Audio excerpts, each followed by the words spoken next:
Bismillahirrahmanirrahim. Assalamualaikum warahmatullahi wabarakatuh.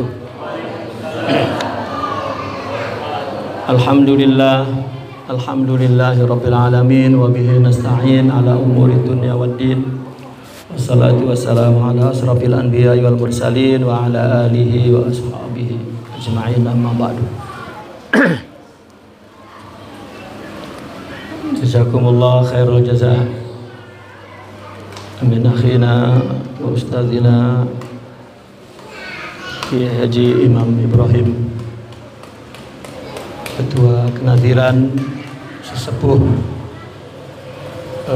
Kesultanan Kenari, bapak-bapak, ibu-ibu, muslimin muslimat yang dihormati Allah Subhanahu wa taala. Alhamdulillah, dengan izin Allah,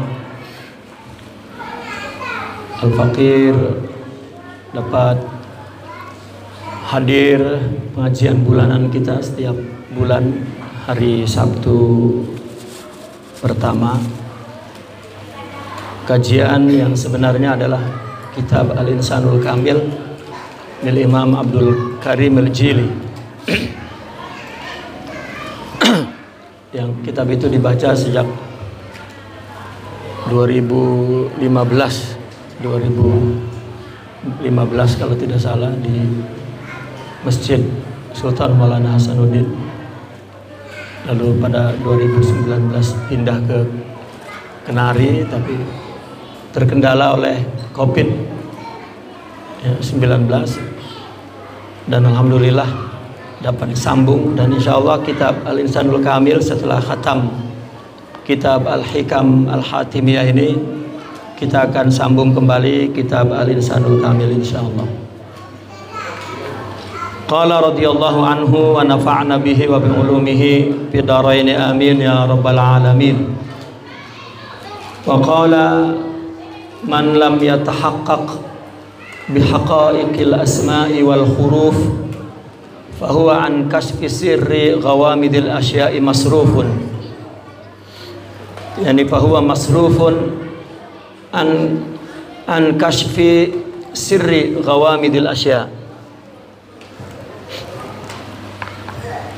Imam Ibnu Arabi berkata, barang siapa yang belum meraih hakikat nama-nama dan hakikat huruf-huruf, maka dia masih dipalingkan dari menyingkap rahasia yang gaib.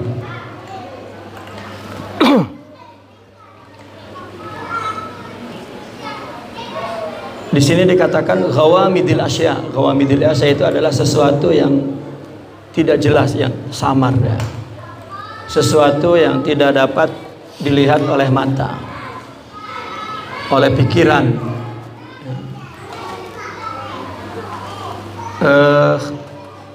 atau yang dikatakan yang berada di balik sesuatu, di balik alam semesta ini. Dan tidak ada sesuatu yang berada di balik alam semesta ini atau di balik sesuatu ini, melainkan adalah perbuatan Allah dan juga asma dan sifat Allah Subhanahu wa ta'ala. Karena tidak ada sesuatu yang terjadi di muka bumi ini dilakukan oleh selain Allah Subhanahu wa ta'ala. Namun karena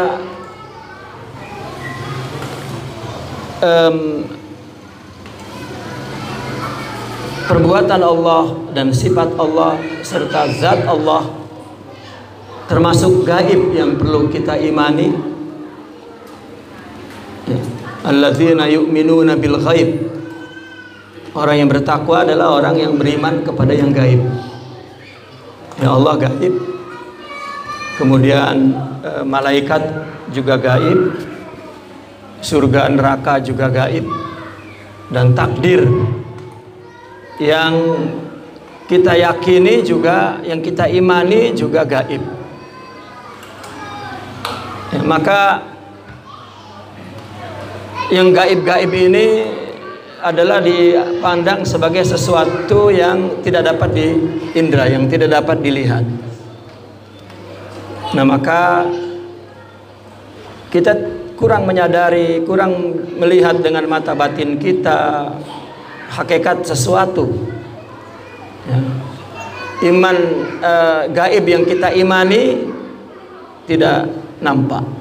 Maka kita perlu meraih sesuatu untuk menyaksikan yang kita imani itu.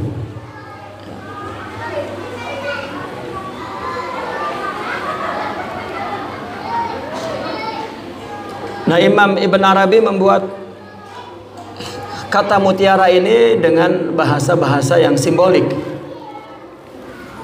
bahwa seseorang yang belum meraih hakikat nama dan huruf maka dia masih belum menyaksikan sesuatu yang gaib yang dia imani itu, masih belum tersingkap sesuatu yang gaib yang dia imani. Ya. Kita secara ilmu, ya, secara pikiran kita meyakini bahwa segala sesuatu takdir Allah, tertulis di Lauhil Mahfuz dan tidak ada sesuatu yang keluar daripada pengetahuan Allah. Tetapi apabila kita menghadapinya, kebetulan sesuatu itu tidak kita sukai, maka kita sering lalai, ya, kepada apa yang kita imani bahwa segala sesuatu sudah tertulis. Sehingga perlu disabari, perlu diridhoi, perlu dimaafkan, perlu dilupakan, perlu diambil pelajarannya dan lain sebagainya, agar tidak terjadi permusuhan, tidak terjadi kedengkian, tidak terjadi tindakan-tindakan yang salah menurut syariat. Ya, namun kita sering terjebak ke situ karena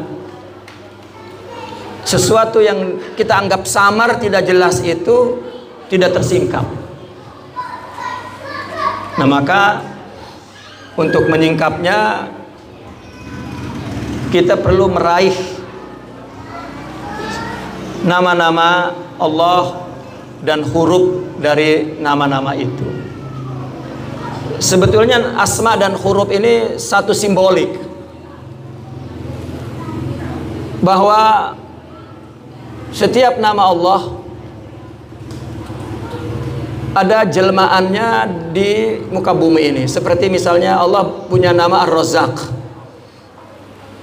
dan kita meyakini, mengimani bahwa yang memberi rezeki itu Allah, bukan orang tua bagi anak, bukan suami bagi istri, bukan bos bagi pimpinan, bagi pekerjanya dan sebagainya, adalah Allah. Sehingga kedua orang yang memberi rizki dan meminta rizki, ya, kedua-duanya adalah menyaksikan bahwa itu adalah anugerah dari Allah Subhanahu wa Ta'ala.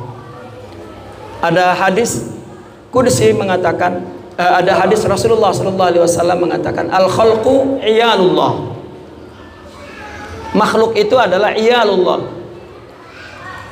Iyal di orang Arab mengartikannya keluarga, ailah. Padahal asal katanya itu iyal itu atau ailah itu adalah orang yang perlu, orang yang bergantung keperluannya kepada orang lain.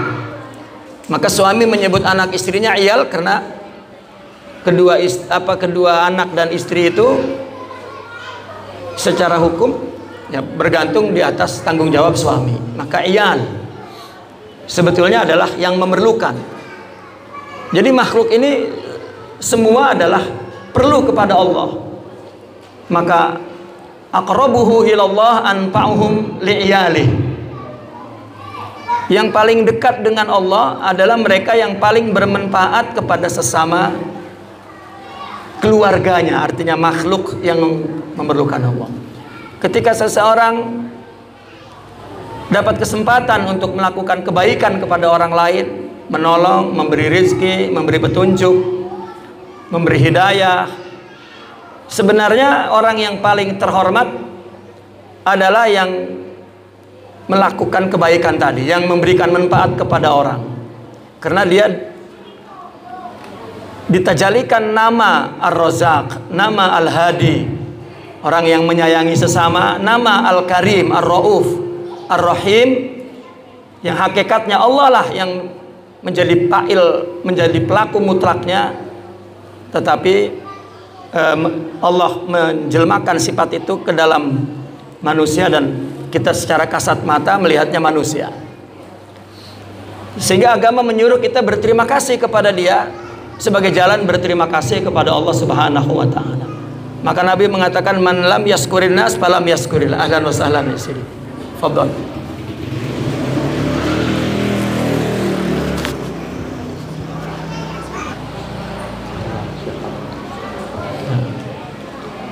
Alhamdulillah beliau sudah sampai ya.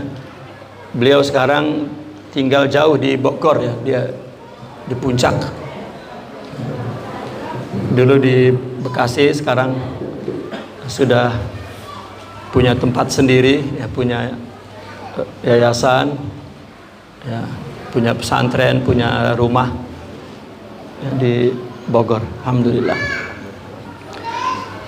Kita teruskan kembali bahwa seseorang yang belum meraih ya, hakikat nama-nama Allah itu, maka dia belum dapat menyaksikan sesuatu yang dipandangnya samar ya. Maka tadi saya berhenti di aqrabuhum ilallah anfa'uhum li'iyali, al-khalqu iyalullah. Jadi yang paling dekat dengan Allah, dekat di sini adalah bukan dekat fisik ya, tetapi lebih dekat kepada maknawi, lebih kepada sifat, bahwa sifat kasih sayang, sifat yang mampu memberi petunjuk, memberi hidayah kepada orang lain, mampu dia memberi rizki. Sebenarnya itu adalah Allah. Setiap Allah menciptakan di bumi ini, maka itu adalah sebuah jelmaan nama dan sifatnya. Maka Allah berfirman, famshu fi manakibiha wa kulu min rizqih. Mencari rezeki di muka bumi ini dan makanlah dari rezeki Allah. Karena Allah lah yang merezekikan semua. Jadi ketika kita seorang orang tua misalnya memberi rezeki kepada anak, maka kita mesti menyadari bahwa apa yang kita berikan itu adalah rezeki yang Allah anugerahkan kepada kita untuk hamba-hambanya, yang secara syariat kita ada keterikatan anak, orang tua, istri ya, atau kita pekerja dan lain sebagainya, sehingga tidak menimbulkan keangkuhan, kesombongan atau merasa lebih berjasa dan lain sebagainya, karena dia beribadah kepada Allah sebagai hamba ya. Begitu juga yang menerimanya itu adalah dari Allah, dan orang-orang yang menjadi jelmaan sifat Allah mesti dia hormati ya, dia hargai, dia sucikan. Dalam arti sucikan, murni itu adalah dari Allah, dan manusia itu digunakan oleh Allah itu sebagai jalan ibadahnya. Nah, maka orang yang memberi sebenarnya memberi kepada Allah karena Allah perintahkan, dan orang yang menerima juga menerima dari Allah, sehingga yang memberi tidak sombong dan yang menerima tidak perlu rendah. Keduanya adalah dengan akhlak. Nah, inilah yang dikatakan sesuatu yang samar ya, yang tidak jelas oleh orang, tidak tersingkap. Seperti orang lain bertindak buruk kepada kita, sebetulnya itu ujian dari Allah ya. Dan yang tertimpa musibah ya adalah yang ditakdirkan oleh Allah untuk menjadi jelmaan. Tidak kita katakan jelmaan keburukan, tetapi jelmaan yang kosong dari kebaikan, yang Allah tidak berikan kebaikan. Karena keburukan adalah ketiadaan sifat baik. Nah, sehingga kita memandangnya itu adalah ujian dari Allah Subhanahu wa taala. Yang diuji adalah orang tersebut yang melakukan keburukan itu, kejahatan itu. Karena Allah tidak tolong dia dengan diberikan sifat-sifat mulia, sifat-sifat baik. Maka melalui hikmah ini kita diuji oleh Allah melalui situasi itu. Dan banyak pelajaran-pelajaran yang ghawamid, yang ghamid, ya, dari sesuatu itu yang masruf, yang kita tidak tersingkap. Maka kita perlu tahakkuk bihaqaiq al-asma'i wal huruf. Itu. Ini adalah sebuah simbol, kata nama dan kata huruf yang menunjukkan bahwa nama-nama Allah dan huruf itu adalah bagian daripada juz'u, ya, minal kalimah, daripada sebuah kalimat. Ya. Di sana ada penjelasan yang panjang, ya, tentang ma'anil huruf wa tawajjuh. Ya. Mungkin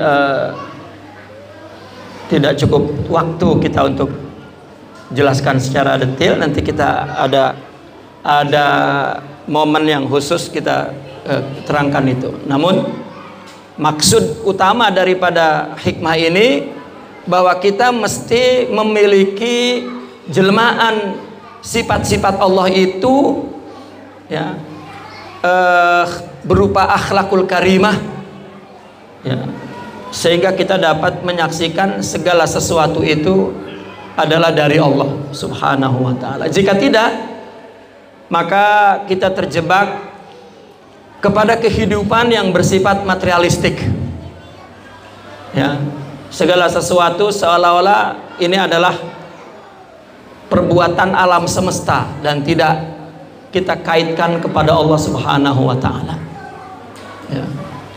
Atau hukum alam misalnya, ya.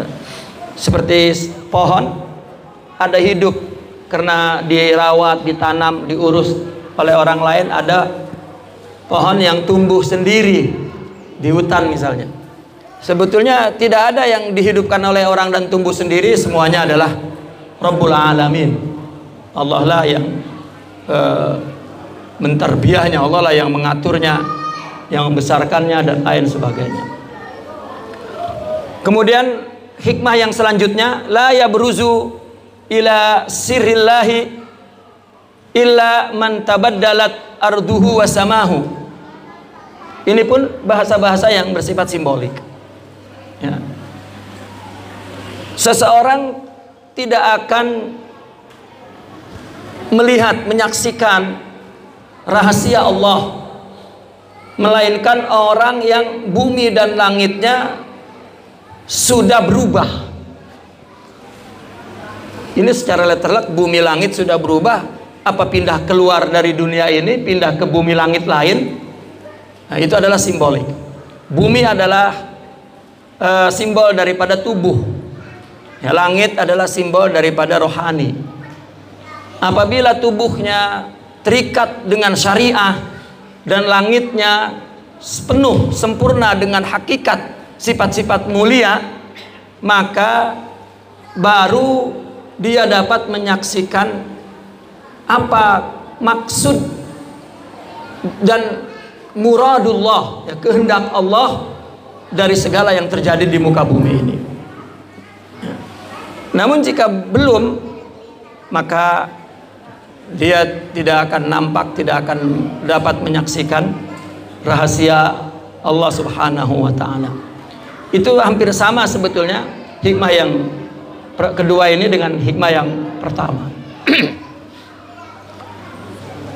Dan termasuk hikmah yang selanjutnya, la ya'rifu ismallahi subhanahu wa ta'ala al-a'zam illa man lahu fil wilayati qadamun. Allah tidak dapat mengenal nama Allah yang agung, yaitu Allah, ya. Ismullahil azam, yaitu lafaz Allah, melainkan orang yang mempunyai sifat kewalian. Ya. Illa man lahu qadamun fil wilayah. Ya. Qadam itu artinya kaki, orang yang melangkah ke dalam wilayah. Artinya orang yang masuk ke dalam wilayah. Artinya seseorang yang sudah sampai kepada tingkat wilayah kewalian. Al-wilayah ini dari nama Allah Al-Wali, bukan Al-Wali. Berbeda. Al-Wali ada alifnya setelah waw, wali ini. Tetapi ini adalah wali, wazan fa'il. Ya. Wali, wazan fa'il, wali. Jika wazan fa'il, maka mengandung dua makna, makna isim fa'il dan makna isim maf'ul. Ya. Al-abid wal ma'bud, al-arif wal ma'ruf.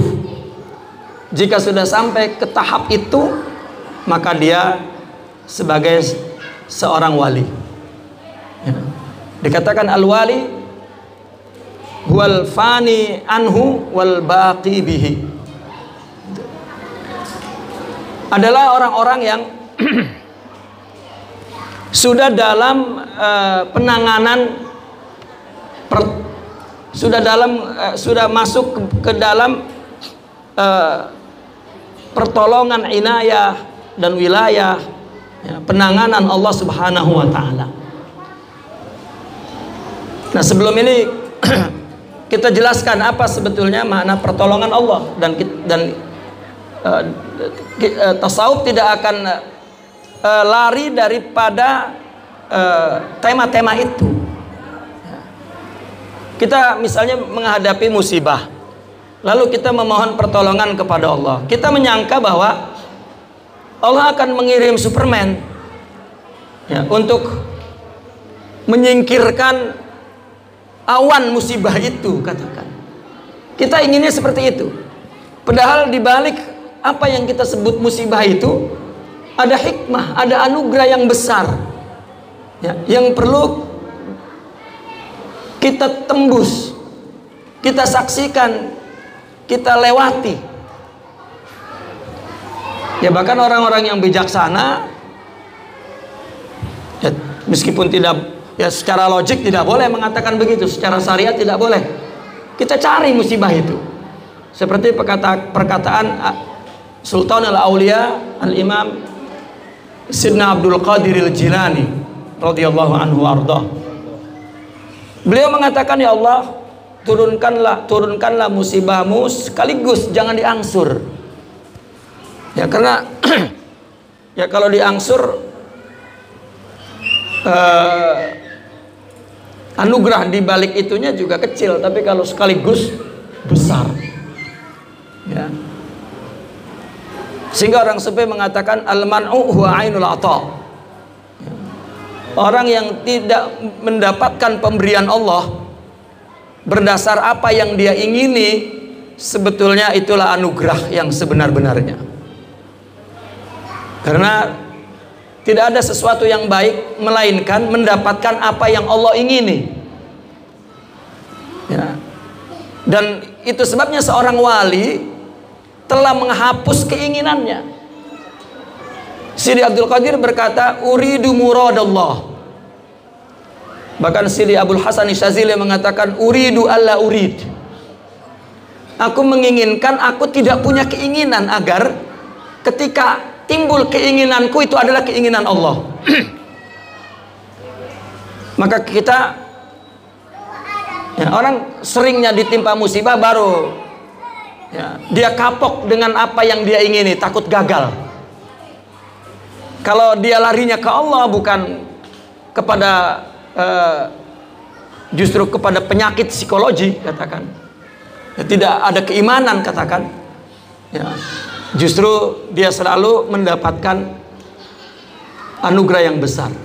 Maka kita sering cerita wali, seorang wali kalau kepengen terus ada. Ya, sebetulnya semua makhluknya akan dirasakan itu, akan diberikan rasa itu. Apa yang kita mau selalu ada. gitu. Kita merasa ada kelebihan, padahal tidak. Semua makhluk, hatta kafir. Ya, ini terkadang kita, wah ini mungkin saya keturunan yang ke-8 kali ya. Seharusnya keturunan yang ke-8 itu udah gagak, udah nggak dapat. Tapi masih dapat karena masih ada keturunan maksudnya. Tidak ada kaitannya. Itu adalah berkaitan dengan rububiyatullah. Ya.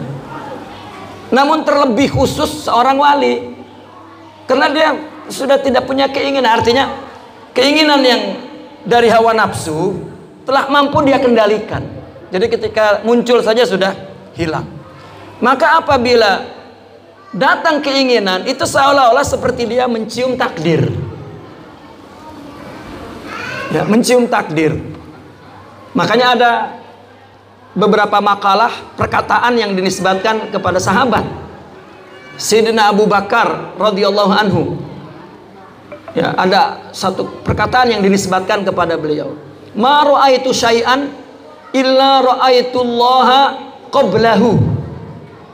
Ada lagi di bawah itu, ma ra'aitu syai'an illa ra'aitullaha indahu. Dan ada lagi yang lebih rendah, ma ra'aitu syai'an illa ra'aitullaha ba'dahu. Ya. Yang pertama adalah, tidaklah aku melihat sesuatu melainkan sebelumnya aku sudah melihat Allah. Kita kan baru secara pikiran bahwa apa yang terjadi di sini sudah tertulis di Lauhul Mahfuz. Artinya apa yang terjadi di sini adalah kehendak Allah, apa yang ada di ilmu Allah, dan itu tidak disebabkan, tidak dilakukan oleh siapapun di muka bumi ini, murni dari Allah. Itu kita punya pengetahuan begitu. Tapi ketika terjadi, ghaflah, lalai, ya, malah terjadi perselisihan dan saling rendah merendahkan dan lain sebagainya. Nah, mereka memiliki makrifat itu bukan pikiran tetapi betul-betul hakikat. Sehingga saya mengumpamakannya begini, kalau orang sudah kenal, makrifat kan kenal. Kita kenal seseorang yang perangainya itu memang begitu. Misalnya ada seorang laki-laki hidung belang, kalau ngelihat yang cantik terus udah berubah dah, ya. Apa gerakannya, pandangannya udah berubah. Orang itu berpapasan di depan kita, rupanya di belakang kita ada perempuan cantik. Kita kan tidak melihat perempuan itu, tapi kita melihat teman kita yang sangat kita kenal ini, ya,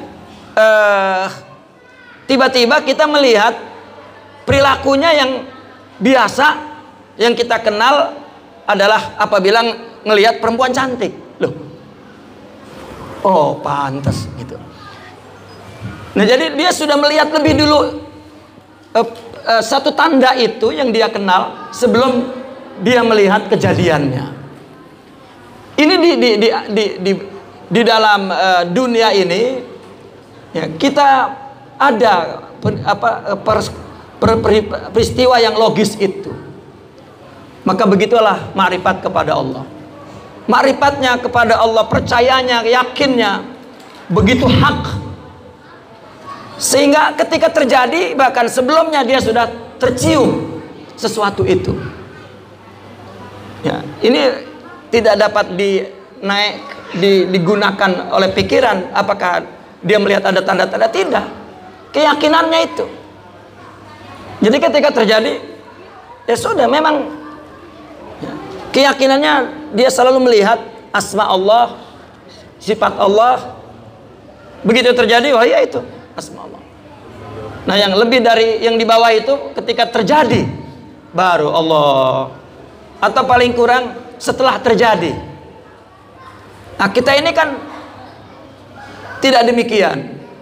Ya, kalau kita ma ra'aitu syai'an illa ma ra'aitullaha abadan.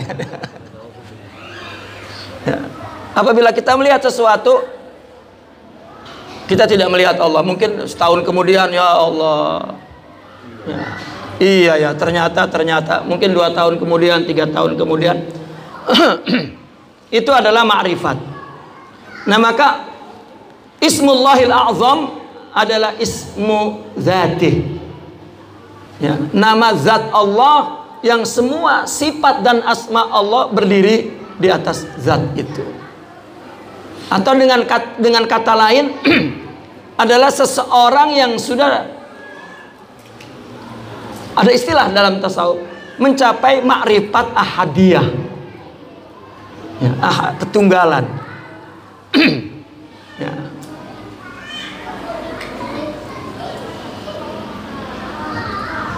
Ada istilah ahadiyah, ada istilah wahdaniyah, ada istilah wahidiyah.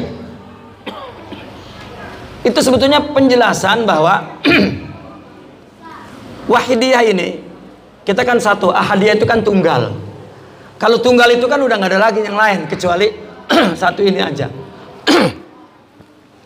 Perbedaannya dengan wahidiyah, wahidiyah itu satu. Kapan dikatakan satu? Ketika ada satu yang lain selain satu yang kita lihat. Katakan ketika ada dua, maka satu adalah separuh daripada dua. Nah, ini dikatakan adalah fi'il Allah. Allah punya sifat tunggal seperti punya zat tunggal. Namun ketika perbuatan Allah ya melakukan sesuatu dan mewujudkannya ke bumi ini, maka ada dua, dan dua ini adalah sebetulnya untuk hikmah ya. Seperti di tangan Allah hanya ada kebaikan, wa biyadihil khair, dan tidak ada kebaikan, tidak ada keburukan. Makanya di Al-Quran, jika baik dari Allah, jika buruk dari dirimu. Maka di tangan Allah hanya punya kebaikan. Namun ketika Allah belum berikan kebaikan, Allah namakan itu keburukan sebagai lawan kebaikan.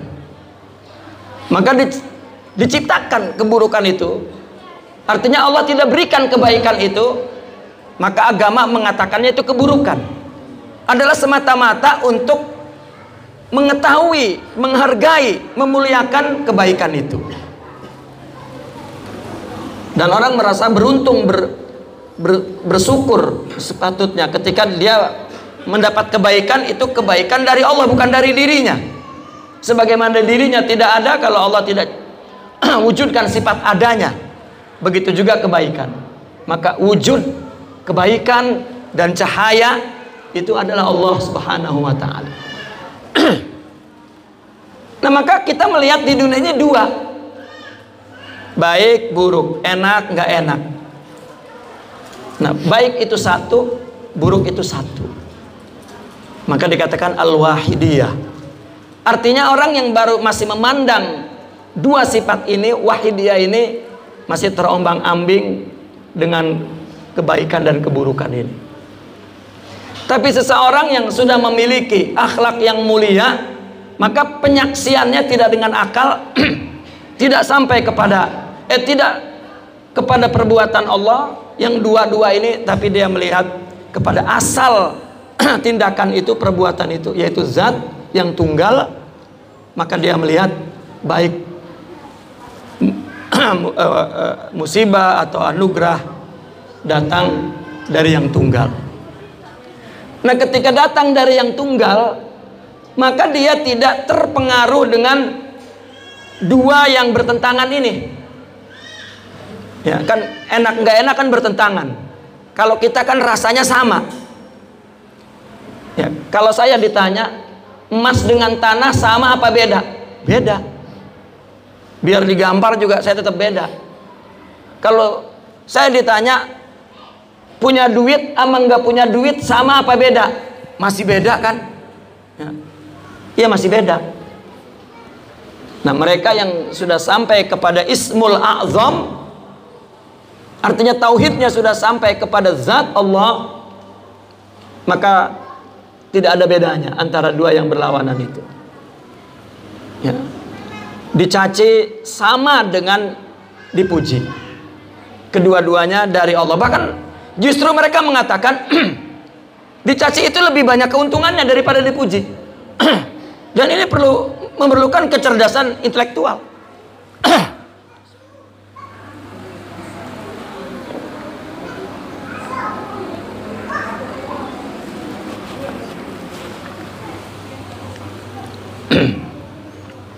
memerlukan kecerdasan spiritual. Ya, dan banyak sekali ungkapan ruhiyah mereka tentang perkara ini. Seperti Qabad dengan Basat. Ya, dia lebih suka dalam keadaan sempit, karena setelah itu dia akan menikmati kelapangan itu dengan total. Ya makanya konun artinya sunnatullah, hukum alam, undang-undang kehidupan kita mengajarkan kita bahwa kita baru menghargai sehat ketika sakit, baru dapat melihat harganya umur muda ketika tua, dan seterusnya seperti itu. Ya, karena dua perkara yang berlawanan ini baru dipahami setelah dia banyak mengalami asam garamnya istilahnya. Tetapi tetap tidak mengambil pelajaran karena nafsunya tidak dilawan. Ya. Seberapapun umurnya, jika tidak memiliki iman yang sempurna, berapa kali pun dia mengalami proses pengalaman hidup itu, susah untuk mengambil pelajaran. Karena mengambil pelajaran hikmah perlu dengan kerohanian. Nah, maka disebutnya wilayah. Itulah wilayah. Orang yang tidak punya sifat kewilayahan, penanganan Allah, pertolongan Allah, yaitu sifat-sifat mulia di dalam jiwanya, akhlakul karimah di dalam jiwanya, maka dia tidak akan menyaksikan bahwa yang terjadi di dunia ini yang berlawanan itu kedua-duanya datang dari Allah, maka dia menerimanya dengan sama sikapnya. Ini bersabar, ini bersyukur. Makanya Nabi pun memuji, ajaban li amril mu'min, katanya. Sungguh luar biasa perilaku seorang mukmin itu. Apabila ditimpa keburukan, penderitaan, dia sabar, dan itu kebaikan bagi dia. Apabila ditimpa kebaikan, maka dia bersyukur. Ya, itu pun kebaikan bagi dia. Tetapi ada pertemuan seorang aulia, Syaqiqul Balkhi dengan Al-Imamul Junaidi Al-Baghdadi. Imam Syaqiq bertanya kepada Imam Junaidi, apa kabar umat orang beriman di kampungmu di Baghdad itu? Lalu Imam Junaidi mengatakan hadis tadi. Alhamdulillah, mereka apabila ditimpa kesulitan mereka bersabar. Apabila ditimpa kesenangan, keuntungan, mereka bersyukur. Lalu kata Imam Syaqiq, oh, kalau begitu masih sama dengan anjing di kampung saya, katanya. Anjing di Kaleb. Anjing di kampung saya juga begitu. Kalau saya kasih makan, wah, dia bersyukur sama tuannya. Kalau saya nggak kasih makan, dia bersabar. Anjingnya saja sudah ditarbiyah, sudah terlatih, karena tuannya juga demikian jiwanya. Begitu. Terus kata Imam Junaidi, terus orang di kampung kamu seperti apa? Kalau orang di kampung kami, kalau dikasih musibah, mereka bersyukur.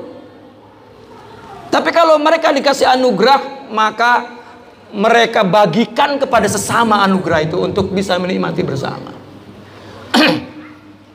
Ini adalah ruang wilayah, ya, kewalian itu seperti itu. Jadi kewalian itu adalah akhlakul karimah. Ya, kewalian itu adalah akhlakul karimah. Ya. Nah, maka orang tidak mengenal lafaz Allah al-wahidiyah, zatiyah, al-ilahiyah, kecuali mereka yang mempunyai langkah, yang mempunyai kemajuan, yang mempunyai porsi kewalian sebesar mana, maka sebesar itu juga dia mengenalnya.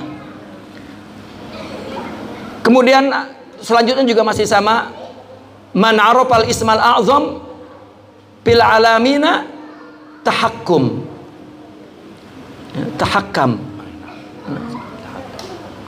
Tahakkam atau tahakkam, ya. Fil alamain, yani. Man arafal ismal a'zam fil alamain tahakkam. Sama, barang siapa yang mengenal isim a'zam sama dengan di atas tadi, adalah Allah, adalah zat Allah, maka dia akan menguasai di dua alam, di dunia dan di akhirat, ya, jasad dan ruh, ya, dan semuanya itu sama dengan di atas. Kemudian la takunu abdan lillah wa anta tamilu ila syai'in siwa. Kamu tidak akan menjadi seorang hamba kepada Allah sedangkan kamu masih condong kepada sesuatu selain Allah. Kenapa orang sufi itu selalu mengatakan selain Allah dengan kata siwa, dengan kata ghair, selain Allah? Sebetulnya itu satu satu penjelasan untuk merangsang kecerdasan tauhid seseorang, ya, agar menimbulkan pertanyaan, yang kita anggap ada selain Allah itu sebetulnya siapa? Apakah betul ada yang namanya selain Allah itu? Sedangkan kita sering memahami ketika kita berzikir la ilaha illallah, yakni la maujuda illallah, bukan la wujuda. Imam Sidna Abdul Qadir Al-Jilani mengatakannya la maujuda,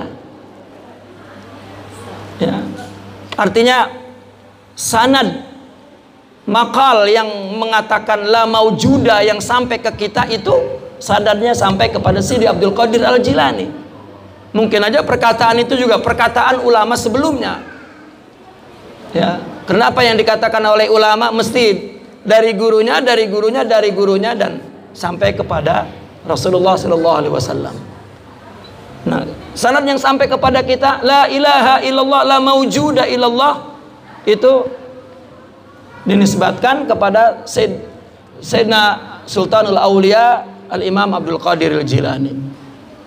La maujuda, tidak ada yang maujud, artinya makhluk ini tidak ada yang ada Allah. Dan apa yang Allah berikan itu bukan Allah, itu selain Allah. Dan kita tidak boleh melakukan sesuatu, mengamalkan sesuatu, beribadah demi selain Allah, itu tidak boleh, baik motifnya atau tujuannya.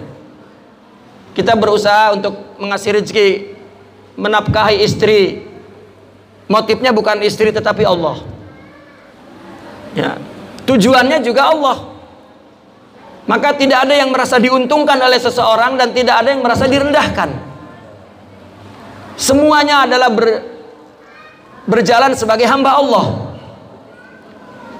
begitu. Dan ini yang dimaksud, dia berkuasa di dua alam ini jika dia tinggi itu. Dan inilah sebagai hamba Allah karena dia tidak cenderung kepada selain Allah. Saya ingin menjelaskan selain Allah itu siapa. Ada ilustrasi yang diberikan oleh orang sufi, adalah orang bercermin. Kita berdiri di depan kaca, maka muncul gambar kita di kaca. Kalau ditanya oleh orang, mana engkau?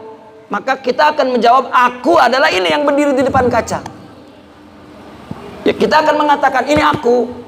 Lalu yang di kaca itu siwaya, ghairi, bukan aku.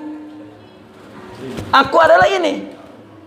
Yang di kaca itu ghairi, siwaya, bukan aku. Nah, sekarang kita lihat yang disebut bukan aku ini, selain aku ini, apakah independen? Betul-betul hakikat tersendiri, jadi dua bilangannya, aku dan engkau. Ternyata apa yang kita katakan ghairi, bukan aku, itu juga bukan selain aku. Aku semuanya, tetapi dia surahnya, ya, tetapi dia jelmaannya.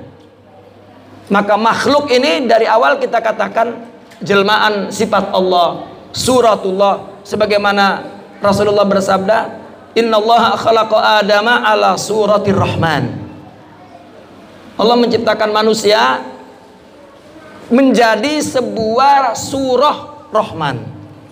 Semuanya adalah jelmaan sifat-sifat Allah, susunan daripada nama-nama Allah. Nah, maka apabila dia mengatakan bahwa selain Allah itu ada, ini yang tidak menjadi hamba Allah, maka dia hamba selain Allah, yang sebenarnya selain Allah itu Allah, tetapi dia yakini bukan Allah, maka itulah yang sesat. Nah, itu pun kembali kepada dirinya. Diri kita pun ciptaan Allah, seperti cermin di dalam gambaran dalam kaca itu, ya, yaitu wujud. Ketika kita melakukan kebaikan, kita merasa bahwa itu dari kita. Ketika ibadah, seolah-olah kita mempersembahkan sesuatu kepada Allah, yang mana Allah berhutang untuk membalas, memberi ganjaran kita. Nah, ini artinya tidak menjadi hamba Allah, maka hamba hawanya. Ara'aita man ittakhadha ilahahu hawa. Ya. Tapi jika dia hamba Allah, maka apa yang dia lakukan itu adalah hidayah Allah, anugerah Allah, pemberian Allah. Bahkan itulah mereka mengatakan al-abid wal ma'bud. Yang ibadah ternyata, yang menyembah ternyata yang disembah, untuk mengakui ahadiyah, ketunggalan. Kalau Allah tidak berhidayah, maka kita tidak dapat menyembah. Jadi tidak ada selain Allah, itu tidak ada. Selain Allah ya Allah. Namun kita mengakui itu ada, dan disinilah sesatnya. Maka dikatakan wujuduka dzambun. Nah, itu kamu merasa ada, itulah sebab lalai, sebab dosa. Nah, ketika seseorang memiliki kerohanian yang sempurna, baru dia melihat ternyata dia tidak ada. Ya, ternyata dia semuanya ciptaan Allah. Allah yang ciptakan, Allah yang, dan dia menyaksikan semuanya itu pada dirinya sebelum melihat keluar dirinya. Maka dia murni jadi hamba Allah. Ya, dan itulah wilayah Allah, dan itulah hamba Allah. Maka kata wilayah, kata itu hanya istilah, tetapi gelar yang paling tepat dan tinggi adalah Abdullah, hamba Allah Subhanahu wa ta'ala. Saya kira demikian kajian Hikam Al-Hatimiyah ini. Ya, selanjutnya kita akan lanjutkan kitab yang kedua, ya, dari Syekhuna Syekh Muhyiddin As-Siddiqi. Falyatafaddal maskura.